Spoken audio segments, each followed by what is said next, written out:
hello everyone. Welcome back to Xylem Learning. ഞാൻ നിങ്ങളുടെ അനുമിസ് ആണ്. നമ്മൾ ഇന്ന് എക്സാമിന് ഷോർട്ട് ആയിട്ട് ചോദിക്കാൻ പോകുന്ന ക്വസ്റ്റ്യൻസ് ആണ് പഠിക്കാൻ പോകുന്നത്. Previous year question paper analyse ചെയ്ത് കഴിഞ്ഞാൽ നിങ്ങൾക്ക് മനസ്സിലാകും ഏറ്റവും അധികം തവണ ചോദിച്ചിരിക്കുന്ന ചോദ്യങ്ങളാണ്, അതേപോലെ ചോദിക്കാൻ സാധ്യതയുള്ള ചോദ്യങ്ങളാണ്. അപ്പൊ സൊല്യൂഷൻസ് എന്ന് പറയുന്ന ചാപ്റ്ററിലേക്ക് വരുമ്പോൾ 4 ടോപ്പിക്സിൽ നിന്നാണ് വളരെ ഫ്രീക്വന്റ് ആയിട്ട് ക്വസ്റ്റ്യൻ ചോദിക്കുന്നത്. Henry's law, റൗൾസ് law, ideal and non ideal solutions, അതേപോലെ തന്നെ കോളിഗേറ്റീവ് പ്രോപ്പർട്ടീസിൽ നിന്ന് ന്യൂമറിക്കൽസ് എല്ലാം നമ്മൾ നോക്കാൻ പോവാണ്. അപ്പൊ സ്റ്റേറ്റ് ഹെൻറീസ് ലോ, അതിന്റെ ആപ്ലിക്കേഷൻ എഴുതുക.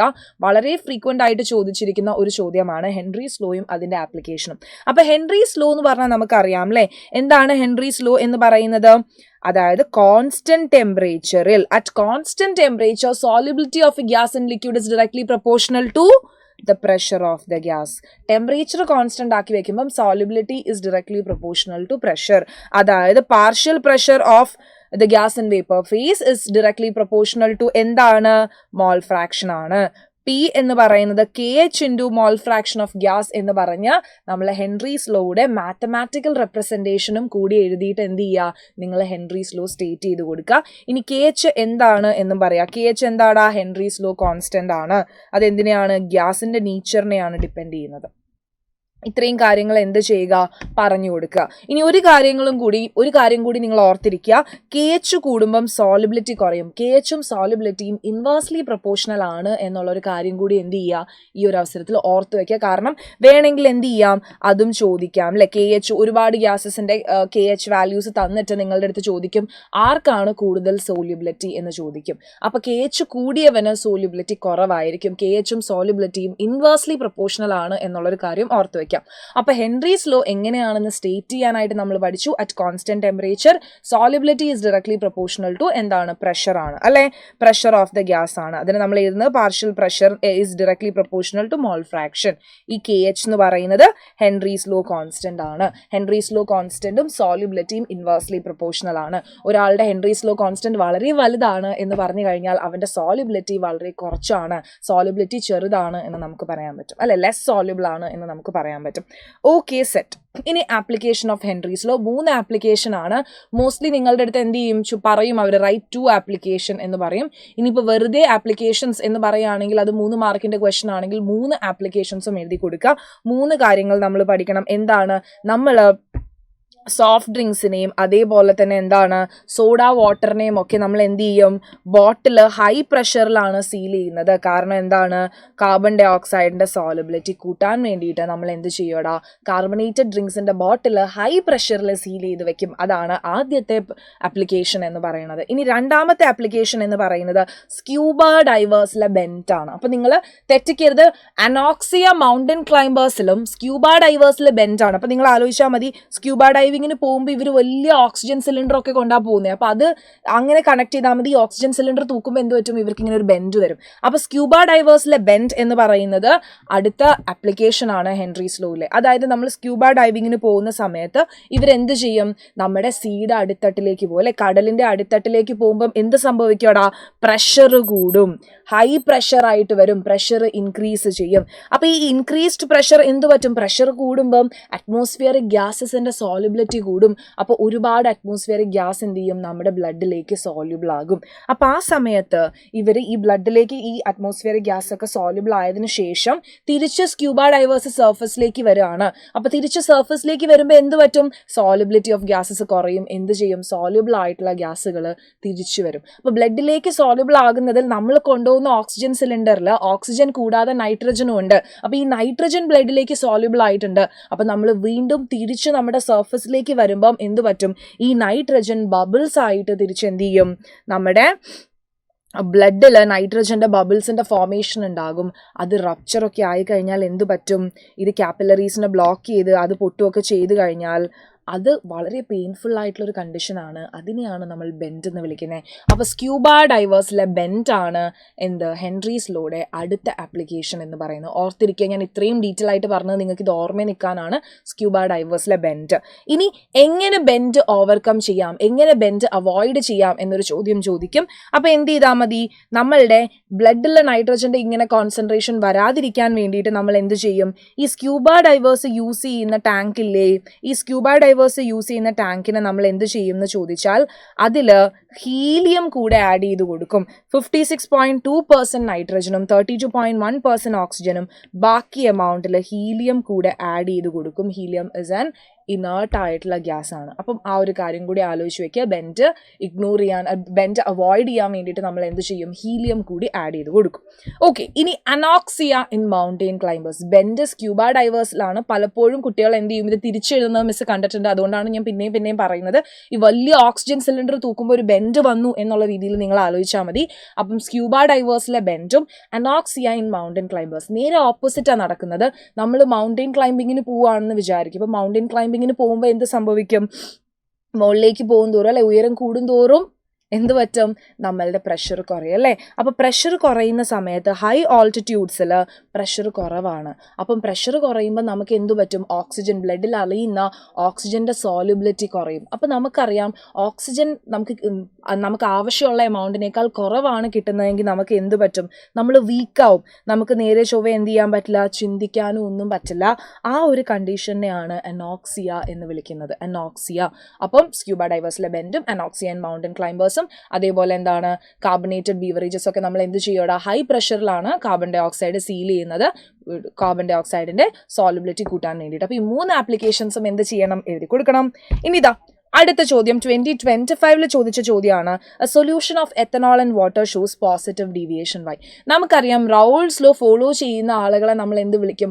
ഐഡിയൽ സൊല്യൂഷൻസ് എന്ന് വിളിക്കും. ഇനി റൗൾസ് ലോ ഫോളോ ചെയ്യാത്തവരാണെങ്കിൽ നമ്മൾ അവരെ നോൺ ഐഡിയൽ സൊല്യൂഷൻസ് എന്ന് വിളിക്കും. അതിൽ തന്നെ 2 കാറ്റഗറി ഉണ്ട്. എന്താണ്? പോസിറ്റീവ് ആൻഡ് നെഗറ്റീവ് ഡീവിയേഷൻ കാണിക്കുന്നത്.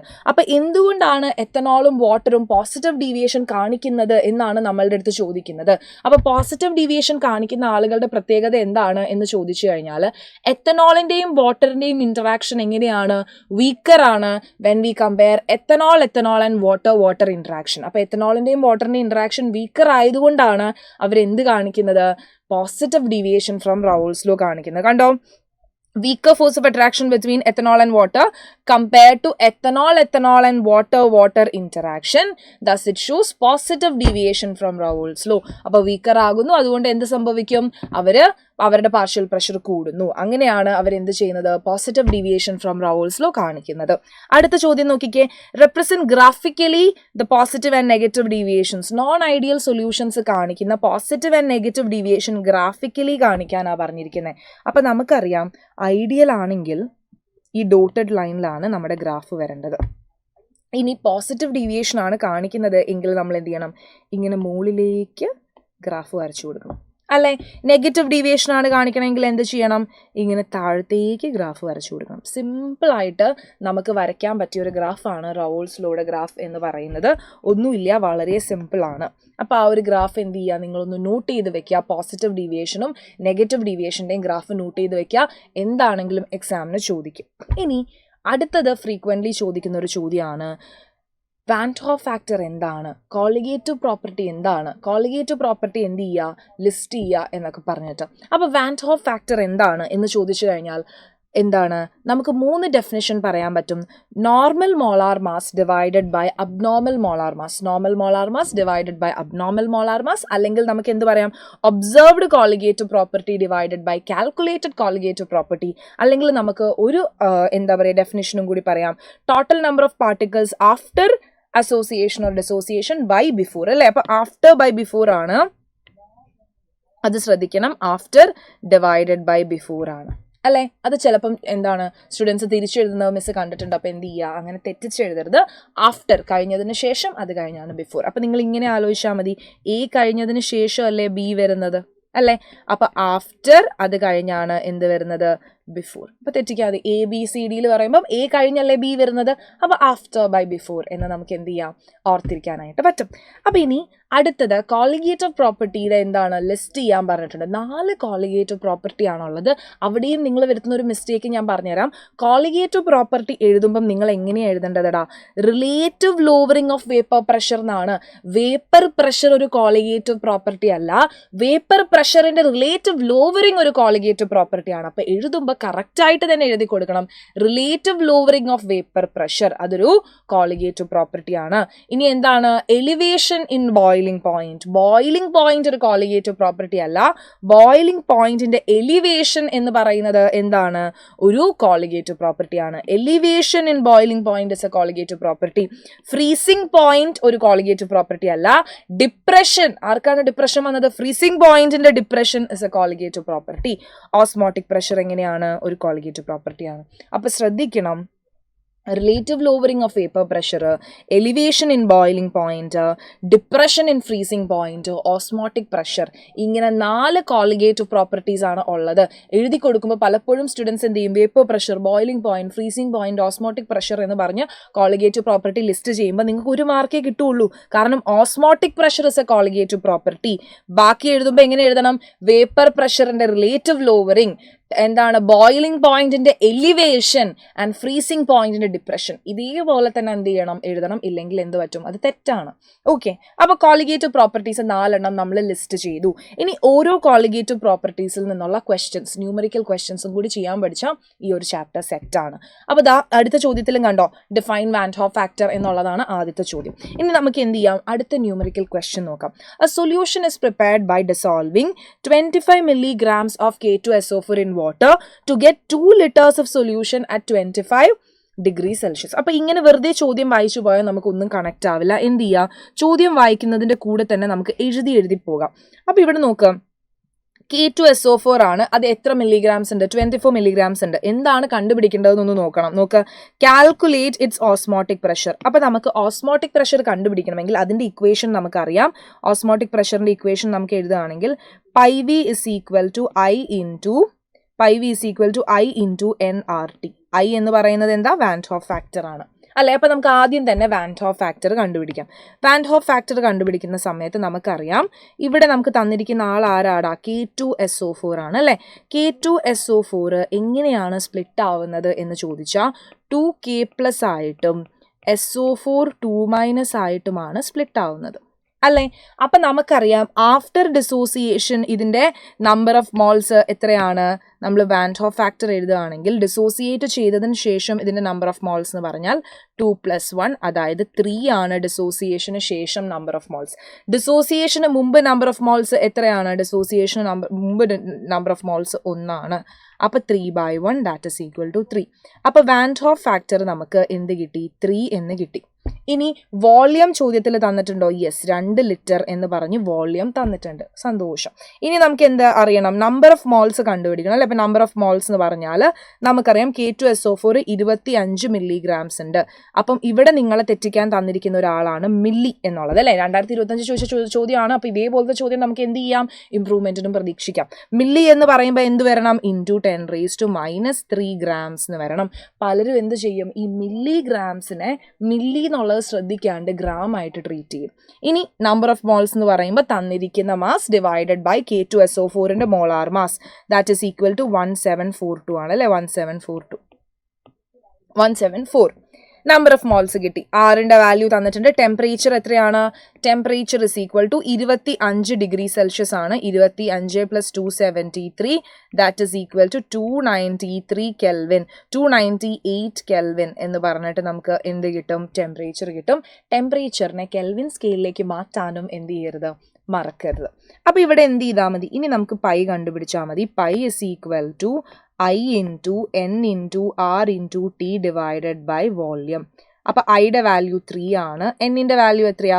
25 into 10⁻³ ഡിവൈഡഡ് ബൈ 174.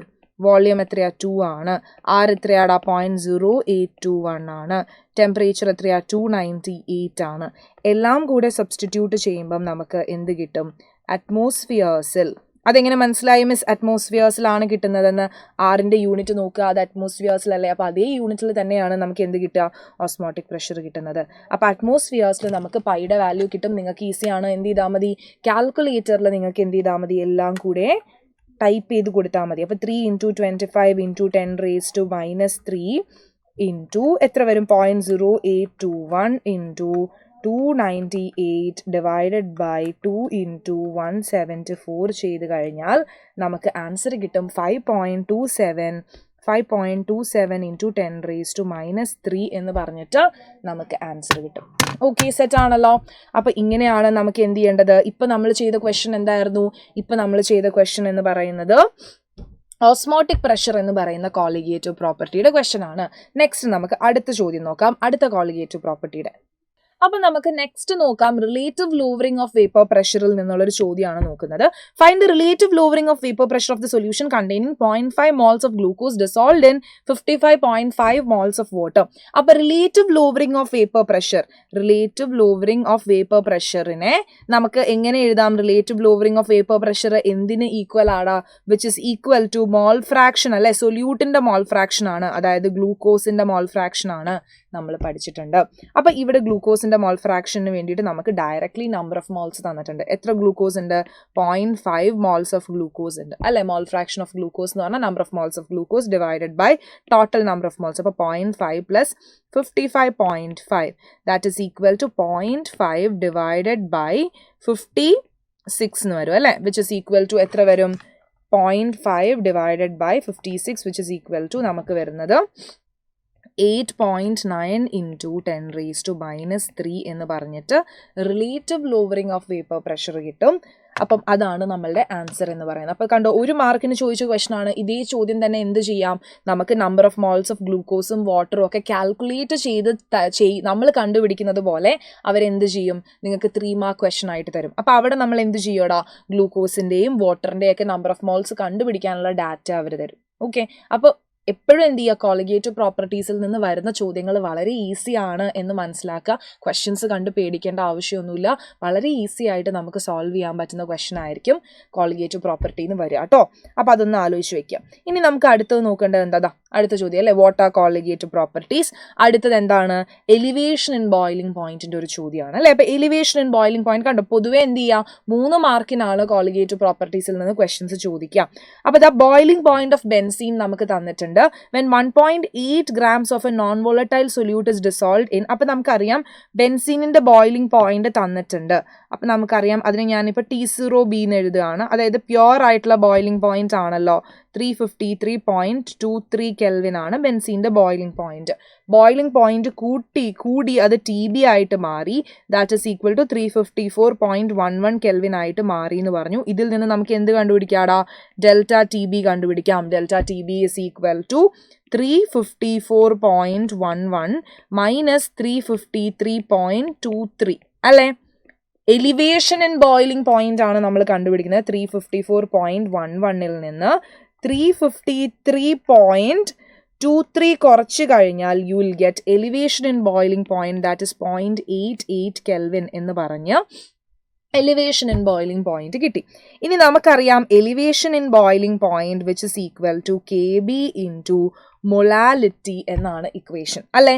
അപ്പം നമുക്ക് മൊളാലിറ്റീനെ നമ്മൾ എന്ത് ആക്കി എഴുതുകയാണ്?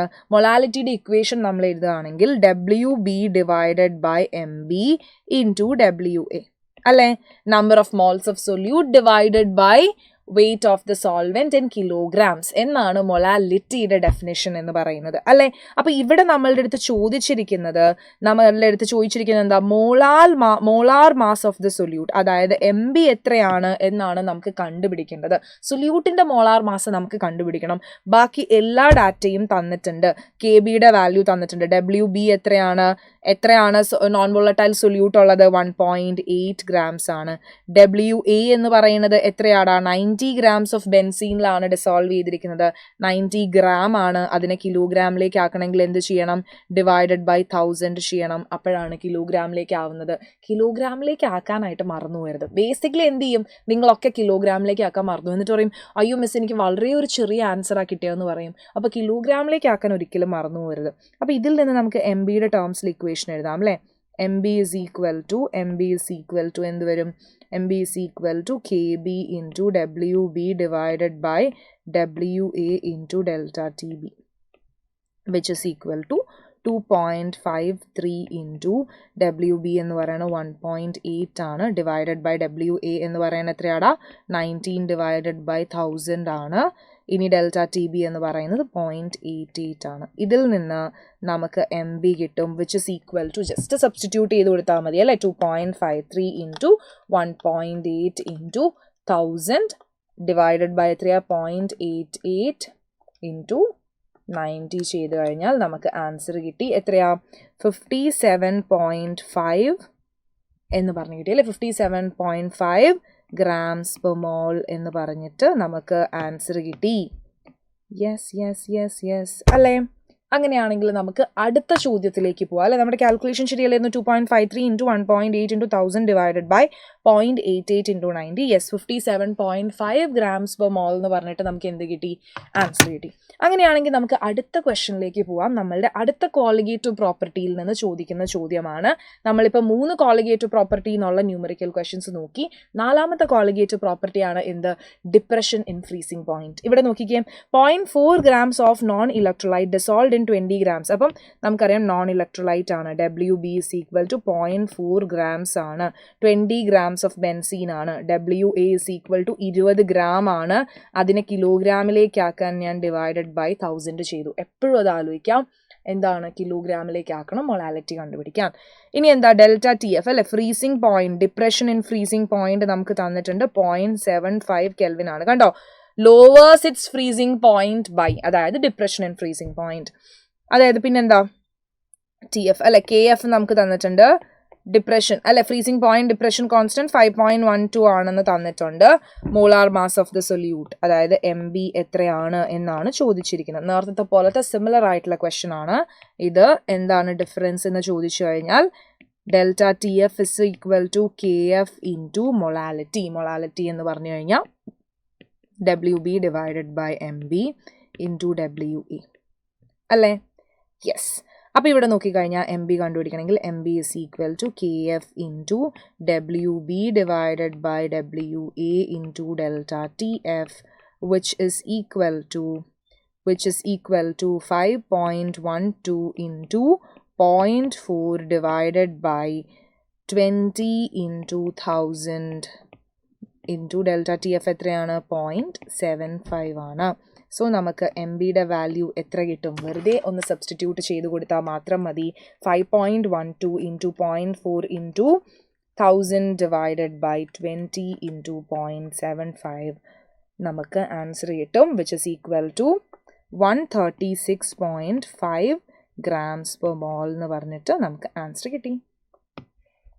136.5 ഗ്രാംസ് പെർ മോൾ എന്ന് പറഞ്ഞിട്ട് ആൻസർ കിട്ടി. അങ്ങനെയാണെങ്കിൽ നമുക്ക് എന്ത് ചെയ്യാം? നമുക്ക് അടുത്ത ചാപ്റ്ററിലേക്ക് പോവാം, ഇലക്ട്രോ കെമിസ്ട്രിയിലേക്ക് പോവാം. നമ്മൾ ഇലക്ട്രോ കെമിസ്ട്രിയിൽ നോക്കുന്ന സമയത്ത് നമുക്കറിയാം, ഇലക്ട്രോ കെമിസ്ട്രിയിൽ ഈ ഒരു ടോപ്പിക്സ് നിന്നാണ് ഏറ്റവും ഫ്രീക്വൻ്റ് ആയിട്ട് ക്വസ്റ്റ്യൻസ് ചോദിക്കുക. ഗാൽവനിക് സെൽ, നോൺ സ്റ്റിക് equation, conductivity, molar conductivity, batteries, fuel cell, corrosion. അപ്പോൾ നമ്മൾ ഓരോരോ ചോദ്യങ്ങളായിട്ട് നമ്മൾ നോക്കി പോവാണ്. അപ്പോൾ ഇവിടെ നോക്കിക്കേടാ, write the cell representation for the determination of standard electrode potential of Cu2+Cu electrode using SHE. അപ്പോൾ നമുക്ക് എന്ത് ചെയ്യണം? സെൽ റെപ്രസെൻറ്റേഷൻ കാണിക്കണം. അപ്പോൾ നമുക്കറിയാം കോപ്പറും ഷീയും വരെയാണ് എന്ന് വിചാരിക്കുക. കോപ്പർ ഇലക്ട്രോഡും ഷീയും വരെയാണ് എങ്കിൽ നമുക്കറിയാം ഹൈഡ്രജൻ ആണ് എന്ത്? സ്റ്റാൻഡേർഡ് ഹൈഡ്രജൻ ഇലക്ട്രോഡാണ് ആരെക്കാളും റിയാക്റ്റീവ്? കോപ്പറിനേക്കാളും റിയാക്റ്റീവ് എന്ന് പറയുന്നത് അല്ലേ. അപ്പം ഷീനെ നമ്മൾ എന്തായിട്ട് വെക്കും? ആനോഡായിട്ട് വെക്കും. കാഥോഡായിട്ടാണ് ആരെ വെക്കുന്നത്? കോപ്പർ ചേട്ടനെ വെക്കുന്നത് അല്ലേ. അപ്പോൾ ഷീനെ നമ്മൾ എങ്ങനെ എഴുതും? പ്ലാറ്റിനം അല്ലേ. പ്ലാറ്റിനം ആണ് നമ്മൾ വെക്കുന്നത്. Platinum is A solid. എന്നിട്ട് നമ്മൾ എന്ത് ചെയ്യും? നമ്മളൊരു വര കൊടുക്കും. അത് കഴിഞ്ഞ് എന്ത് ചെയ്യണം? H2 ആണ്. H2 എങ്ങനെയാണടാ? H2 ഒരു ഗ്യാസ് ആണ്. അത് 1 ബാറിലാണ് നമ്മൾ കൊടുക്കുന്നത് അല്ലേ. ഇനി എന്ത് ചെയ്യണം? അടുത്ത സ്ട്രെയിറ്റ് ലൈൻ ഒരു അല്ലേ വര കൊടുക്കും. ഫേസ് ചേഞ്ച് കാണിക്കുന്നതാണ്. H2 എന്തായിട്ടാണ് മാറുന്നത്? H+ ആയിട്ടാണ് മാറുന്നത്. അതെന്താണ്? അക്വസ് ആയിട്ടാണ് ഇരിക്കുന്നത്. 1 മോളാർ ആണ് അതിൻ്റെ കോൺസെൻട്രേഷൻ എന്ന് പറയുന്നത്. ഇനി നമ്മൾ എന്ത് ചെയ്യണം? സോൾട്ട് ബ്രിഡ്ജ് വെച്ച് കൊടുക്കണം. ആനോഡിന് മുഴുവനായിട്ട് എഴുതി. ഇനി Cu2+ ആരായിട്ടാണ് മാറുന്നത്? Cu2+ അക്വസ് 1 മോളാർ ആരായിട്ടാണ് മാറുന്നത്? Cu സോളിഡ് ആയിട്ടാണ് മാറുന്നത് അല്ലേ. Cu സോളിഡ് ആയിട്ടാണ് മാറുന്നത്. Cu സോളിഡ്, അത് Cu സോളിഡ് ആയിട്ടാണ് മാറുന്നത്. അപ്പം അതും കൂടി എഴുതി കൊടുത്തു കഴിഞ്ഞാൽ നമ്മളുടെ എന്ത് കറക്റ്റായി? നമ്മളുടെ റെപ്രസെൻറ്റേഷൻ കംപ്ലീറ്റ് ആയി അല്ലേ. Cell representation. അപ്പം നിങ്ങളുടെ അടുത്ത് ഇത് ചോദിക്കും, ഷീയും വേറൊരാളും കൂടി വരുമ്പോൾ സെൽ റെപ്രസെൻറ്റേഷൻ എങ്ങനെയാണ് എഴുതി കൊടുക്കേണ്ടത് എന്ന് ചോദിക്കും അല്ലേ. സെൽ റെപ്രസെൻറ്റേഷൻ നമ്മൾ എഴുതി. ഇങ്ങനെ എഴുതി കൊടുത്തു. കറക്റ്റായിട്ട് എഴുതി കൊടുക്കുക. ആനോഡ്, സോൾട്ട് ബ്രിഡ്ജ്, കാഥോഡ് അല്ലെ. നമ്മൾ എങ്ങനെയായിരുന്നു കോഡ് പഠിച്ചിരുന്ന സെൽ റെപ്രസെൻറ്റേഷൻ എഴുതാൻ? ABC എന്നായിരുന്നു അല്ലെ. A എന്ന് പറഞ്ഞ ആനോഡാണ്, B എന്ന് പറഞ്ഞ സോൾട്ട് ബ്രിഡ്ജ് ആണ്, C എന്ന് പറഞ്ഞ കാഥോഡാണ്. ഇവിടെ കോപ്പറും ഷീയും വരുന്ന സമയത്ത് കോപ്പർ എന്ന് പറയുന്നത് കാഥോഡാണ്. റിയാക്ടിവിറ്റി കൂടിയ ആള് ഹൈഡ്രജൻ ആണ്. അപ്പൊ അവനെ നമ്മൾ ആനോഡായിട്ട് വെച്ചു അല്ലെ. Okay, set. അടുത്ത ചോദ്യം. The conductivity of an electrolytic solution decreases as dilution increases. കണ്ടക്ടിവിറ്റിയുടെയും മോളാർ കണ്ടക്ടിവിറ്റിയുടെയും വേരിയേഷൻ ആണ് നമ്മളുടെ അടുത്ത് ചോദിച്ചിരിക്കുന്നത് വിത്ത് റെസ്പെക്ട് ടു കോൺസെൻട്രേഷൻ. നോക്കുക, conductivity decreases with increasing in dilution. അതേപോലെ അടുത്ത ക്വസ്റ്റ്യൻ നോക്കിക്കേ, variation of molar conductivity with dilution in case of strong and weak electrolyte അല്ലേ. പിന്നെ മൂന്നാമത്തെ ക്വസ്റ്റ്യൻ കോൾറാഷസ് ലോ സ്റ്റേറ്റ് ചെയ്യാനും. അപ്പൊ ഇവിടെ നമ്മൾ നോക്കുകയാണ് എങ്കിൽ നമുക്കറിയാം കണ്ടക്ടിവിറ്റി എന്ത് ചെയ്യുന്നുണ്ട്? ഡിക്രീസ് ചെയ്യുന്നുണ്ട് ഡൈല്യൂഷൻ അനുസരിച്ച് അല്ലെ. Conductivity decreases as dilution increases. Dilution കൂടുന്നതിനനുസരിച്ച് കണ്ടക്ടിവിറ്റി കുറയുന്നുണ്ട്. ഇതിന്റെ കാരണം എന്താണെന്ന് ചോദിച്ചാൽ നമ്മൾ പിന്നെയും ഡൈല്യൂട്ട് ചെയ്യുന്ന സമയത്ത് നമ്മളൊരു യൂണിറ്റ് വോളിയം എടുക്കുന്ന സമയത്ത് അതിനകത്തുള്ള നമ്പർ ഓഫ് അയോൺസ് കുറയുകയാണ്. അതുകൊണ്ടാണ് കണ്ടക്ടിവിറ്റി കുറയുന്നത്. കണ്ടോ, the number of ions per unit volume in the solution decrease on dilution. അപ്പം ഇത് കുറയുന്നത് കൊണ്ടാണ് എന്ത് കുറയുന്നതാ?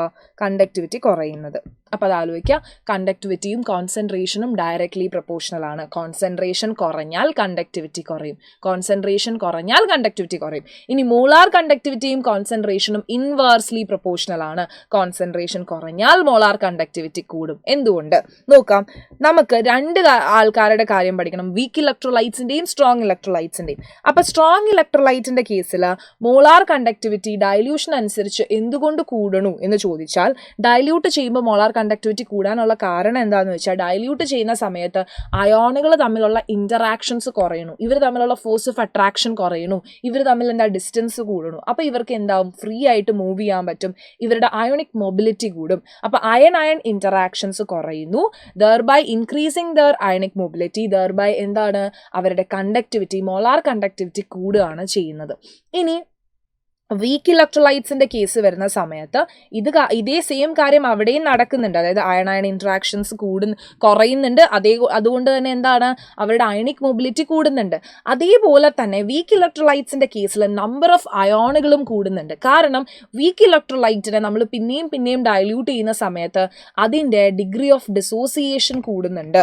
അപ്പൊ ആ ഒരു കാര്യം കൂടി ഓർത്ത് വെക്കുക. The relative increase in molar conductivity on dilution is larger than that of strong electrolyte. This is because എന്താണ്? On dilution degree of dissociation of weak electrolytes increases. Dilute ചെയ്യുന്ന സമയത്ത് അതിന്റെ ഡിഗ്രി ഓഫ് ഡിസോസിയേഷൻ കൂടുന്നുണ്ട്, number of ions കൂടുന്നുണ്ട്, ionic mobility കൂടുന്നു അല്ലേ. അപ്പൊ number of ions കൂടുന്നു, അയണിക് മൊബിലിറ്റി കൂടുന്നു. അപ്പൊ രണ്ടുപേരുടെയും ഡിഫറൻസ് ആലോചിക്കുക. വീക്ക് ഇലക്ട്രോലൈറ്റിന്റെ കേസിൽ നമ്പർ ഓഫ് അയോൺസ് കൂടുന്നുണ്ട്, എന്താണ്? ഡിഗ്രി ഓഫ് ഡിസോസിയേഷൻ കൂടുന്നത് കൊണ്ട്. സ്ട്രോങ് ഇലക്ട്രോലൈറ്റിന്റെ കേസിൽ നമ്പർ ഓഫ് അയോൺസ് കോൺസ്റ്റന്റ് തന്നെയാണ്, അവരുടെ എന്താണ്? അവരുടെ ഇടയിലുള്ള ഇന്ററാക്ഷൻസ് കുറയണു, അതുകൊണ്ട് തന്നെ എന്താണ്? അവരുടെ അയണിക് മൊബിലിറ്റി കൂടുന്നു. ആ ഒരു കാര്യം ഓർത്ത് ഇരിക്കുക. ഇനി കോൾറാഷസ് ലോ എന്താ പറയുന്നത്? The molar conductivity of an electrolyte at infinite dilution എന്ന് പറയുന്നത് എന്താണെടാ? Is the sum of molar ionic conductivities at infinite dilution of the cation and anion present in the electrolyte അല്ലേ. അപ്പൊ limiting molar conductivity of an electrolyte എന്ന് പറഞ്ഞു കഴിഞ്ഞാൽ limiting molar conductivity of cation and anion present in the electrolyte ആണ് എന്ന് എഴുതി കൊടുക്കുക. നോക്ക്, അടുത്ത ക്വസ്റ്റ്യൻ നോക്കിക്കേ. State Kohlrausch's law of independent migration of iron. ഇനി ഒരു ചോദ്യമാണ് കോൾറാഷസ് ലോ വെച്ചിട്ടുള്ള ഒരു ചോദ്യം. എന്താണെങ്കിലും എക്സാമിന് ചോദിക്കും, ഷുവർ ക്വസ്റ്റ്യൻ ആണ്. ഇവിടെ നോക്കിക്കേ, limiting molar conductivity of CH3CONA നമുക്ക് കണ്ടുപിടിക്കണം. അപ്പൊ limiting molar conductivity of CH3COONA എന്ന് പറഞ്ഞു കഴിഞ്ഞാൽ which is equal to limiting molar conductivity of CH3COH ആണ് നമുക്ക് കണ്ടുപിടിക്കേണ്ടത്. ക്വസ്റ്റ്യനിൽ ചെറിയ ഒരു മിസ്റ്റേക്ക് ആണ്. CH3COH ആണ് നമുക്ക് കണ്ടുപിടിക്കേണ്ടത്. CH3CONA ഡാറ്റ നമുക്ക് തന്നിട്ടുണ്ട്. Which is equal to CH3COONA plus എന്താണ്? Limiting molar conductivity of HCl minus limiting molar conductivity of NaCl എന്നാണ് അല്ലേ. Limiting molar conductivity of NaCl. അപ്പോൾ എന്ത് ചെയ്താൽ മതി, ജസ്റ്റ് വാല്യൂസ് സബ്സ്റ്റിറ്റ്യൂട്ട് ചെയ്താൽ അതിൽ CH3CONA 90 ആണ്, പ്ലസ് HCl 430 ആണ്, അതിൽ നിന്ന് 136 കുറച്ചാൽ മതി, നമുക്ക് ആൻസർ കിട്ടും 90 + 430 - 136 ചെയ്ത് കഴിഞ്ഞാൽ നമുക്ക് 384 എന്ന് പറഞ്ഞ് സിമെന്റ് cm²/mol എന്ന് പറഞ്ഞിട്ട് നമുക്ക് എന്ത് കിട്ടി, limiting molar conductivity of CH3COOH കിട്ടി അല്ലേ, കിട്ടി.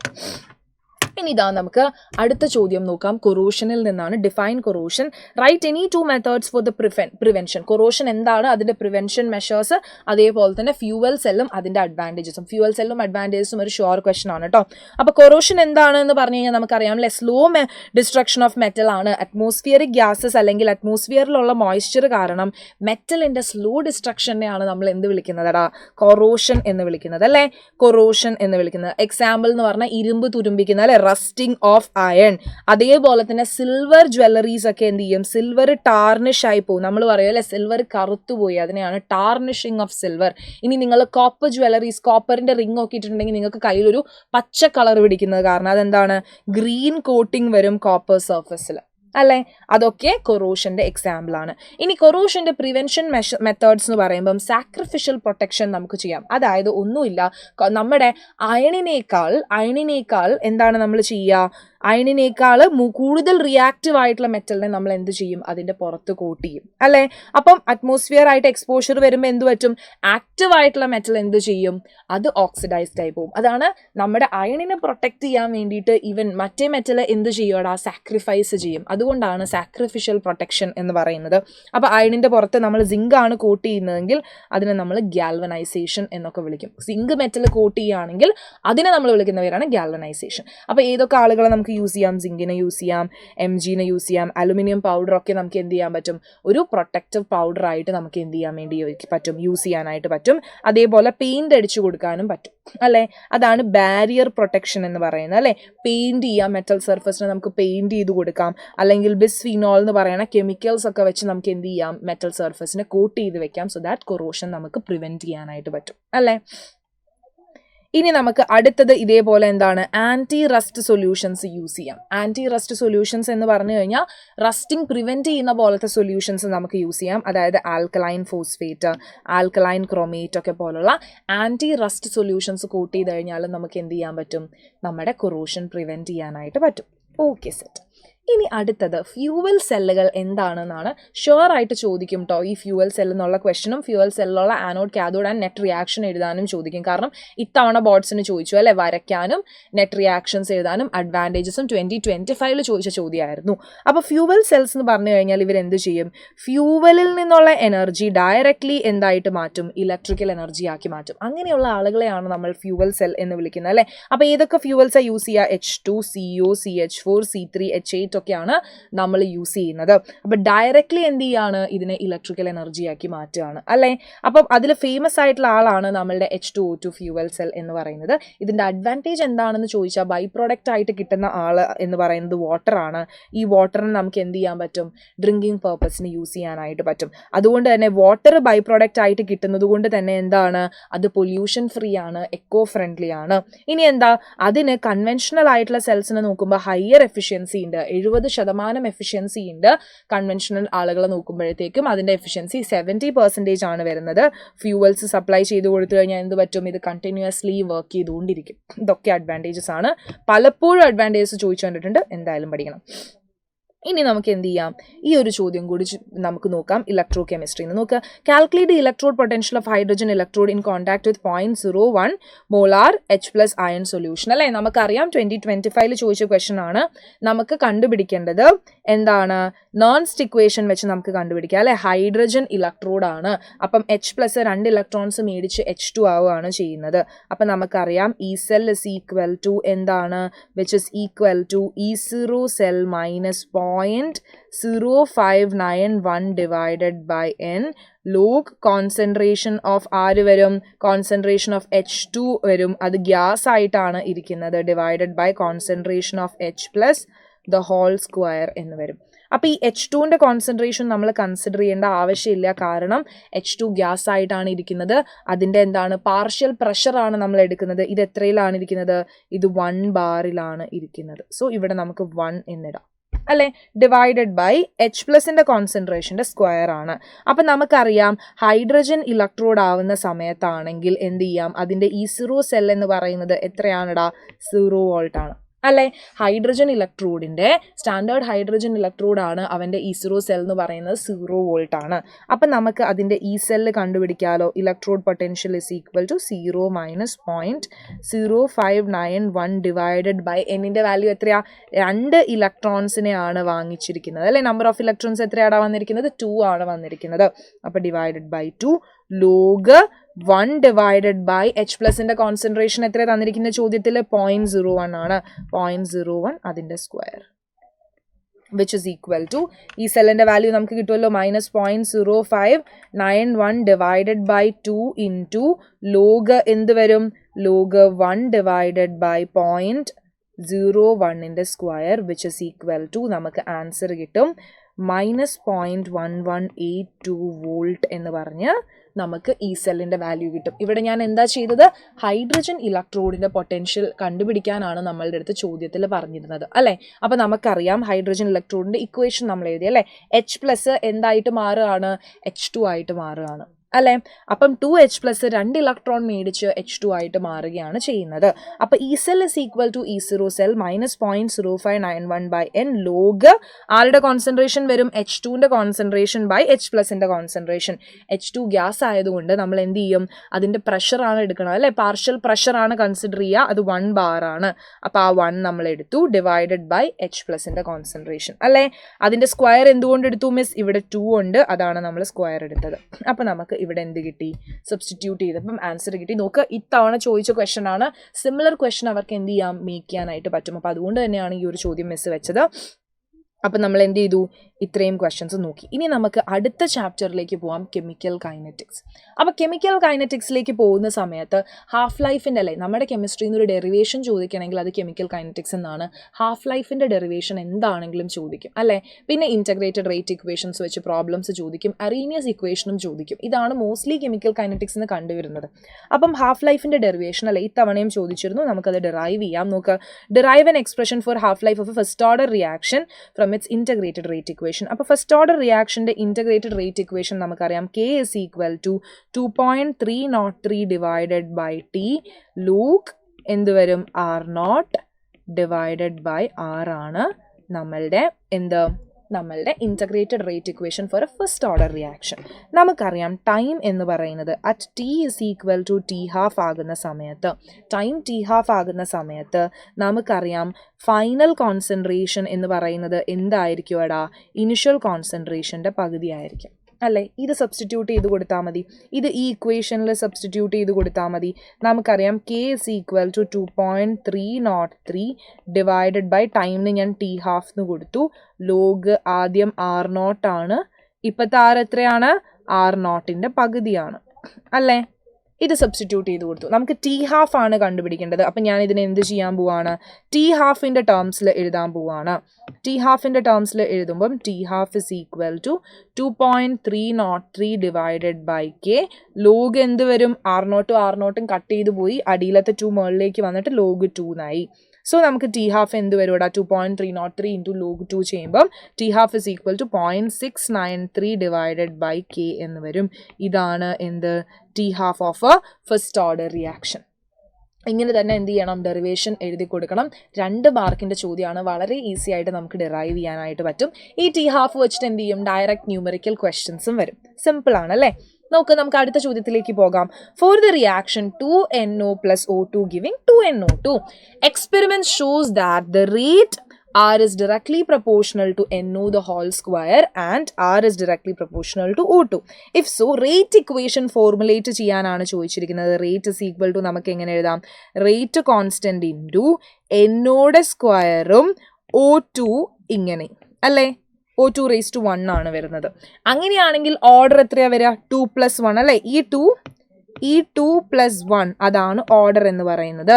ഓർഡർ എന്ന് പറയുന്നത് 2 + 1 which is 3. ഇനി മോളിക്യുലാരിറ്റി എത്രയാണെന്നാ ചോദിച്ചിരിക്കുന്നത്. ഇവിടെ 2 NOയും 1 O2യും ചേർന്നാണ് റിയാക്ഷൻ നടത്തുന്നത്. സോ മോളിക്യുലാരിറ്റിയും എത്രയാടാ? മോളിക്യുലാരിറ്റിയും 3 ആണ്. ഇനി അടുത്ത ചോദ്യം, if NO is increased 3 times, concentration of NO is increased 3 times the initial value, what happens to the rate? NOയുടെ ആദ്യം ഉണ്ടായിരുന്ന NOയിൽ നിന്ന് ഇപ്പൊ NO 3 times ആയി എന്ന് പറഞ്ഞാൽ അതിനെ സ്ക്വയർ ചെയ്യണം. ദാറ്റ് ഇസ് 9 ആകും അല്ലേ? ആദ്യം ഉണ്ടായിരുന്നതിൽ നിന്ന് 3 times ആയി എന്ന് പറഞ്ഞാൽ ഇതിനെ സ്ക്വയർ ചെയ്യുമ്പം ടോട്ടൽ റേറ്റ് എത്രയായിട്ട് മാറും? സി, ആദ്യം ഉണ്ടായിരുന്ന റേറ്റ് ഇക്വേഷൻ എന്ന് പറയുന്നത് ഇതായിരുന്നു. ഇപ്പോഴത്തെ റേറ്റ് എന്ന് പറയുന്നതിന് ഞാൻ റേറ്റ് ഡാഷ് എന്ന് വിളിച്ചു. K ഇൻറ്റു NO 3 times ആയി. 3 times NOയുടെ square into concentration of O2. അപ്പോൾ എത്ര വരും? 3 square is 9. 9 times K into NOയുടെ സ്ക്വയർ ഇൻറ്റു O2 എന്ന് വരും. അതായത് ആദ്യം ഉണ്ടായിരുന്ന റേറ്റ് അല്ലേ ഇത്? ആദ്യം ഉണ്ടായിരുന്ന റേറ്റിന്റെ 9 times ആയി ഇപ്പോഴത്തെ റേറ്റ് അല്ലേ? അപ്പൊ എത്ര ടൈംസ് കൂടി? അപ്പൊ what happens to the rate? Rate increases to 9 times അല്ലെ? Rate increases by 9 times. Initial റേറ്റിന്റെ 9 times ആയി ഇപ്പോഴത്തെ റേറ്റ് എന്ന് നിങ്ങൾ എന്ത് ചെയ്യുക? എഴുതി കൊടുക്കുക. ഇതേപോലത്തെ ക്വസ്റ്റ്യൻസ് എപ്പോഴും ചോദിക്കാറുണ്ട് കേട്ടോ. ഇങ്ങനത്തെ ക്വസ്റ്റ്യൻസ് ആണ് മോസ്റ്റ്ലി ചോദിച്ച് കാണാറുള്ളത്.